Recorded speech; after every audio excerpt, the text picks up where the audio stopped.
I'm Lost Addy.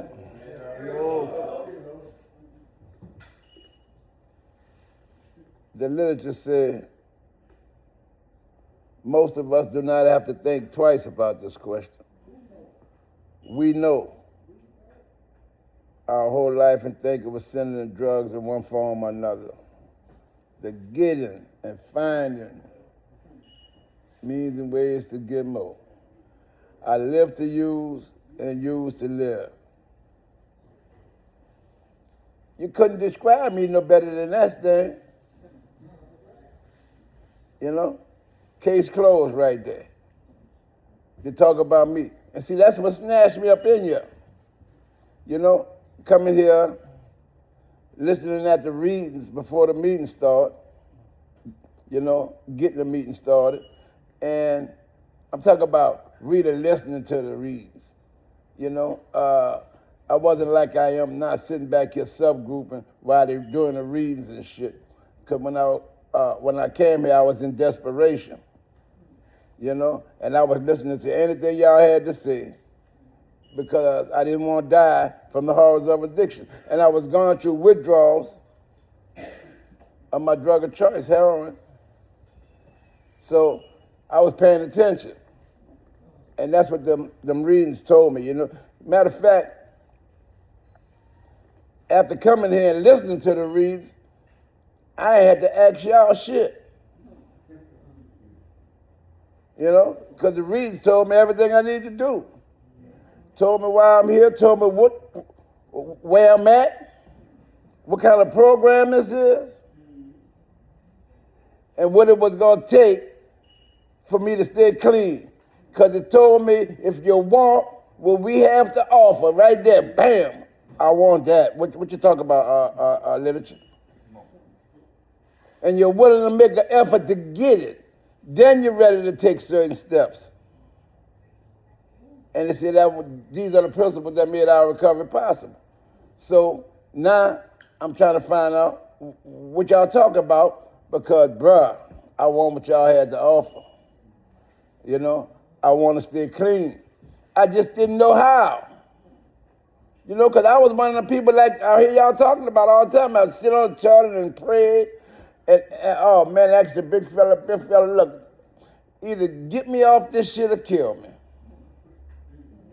You know? Instead of sticking that thing in my own. You know, crying, real tears. Tears going all in my cooker. You know? That's how hard I was crying. You know what I'm saying? Because I wanted to get off that dope, bruh. You know, and every time I look at my arms, I wanted to get off. Man, my arms was infected, bleeding. And I'm started putting a point in the same spot. I might get lucky this time. I might get lucky this time. I might catch one. You know, telling myself that shit, I might catch one this time. That's the same way with gambling, you know. Go ahead to the track, bro. You ain't gambling in about 8-9 months. Go ahead to the track, bro. You gonna hit today.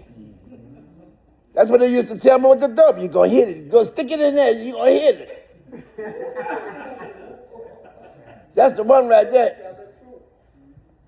You know, and be bleeding, and my arms was sticking to my shirt, and I still won't stop. Man, when you look at them people on social media, wobbling in the street and rolling and just walking around fighting, and some of them is statues and shit and don't move. You know what I'm saying? When you look at that shit, we laugh. We laugh. Look at this motherfucker. But that shit ain't funny. You know, that dope took me down through that like it just wasn't that same shit. But if that shit would have been around when I was using Stan, I promise you, I'd have been a fucking statue. That's right. Come on, Lou. I would have been a statue, bro. Because I'd have tried that shit.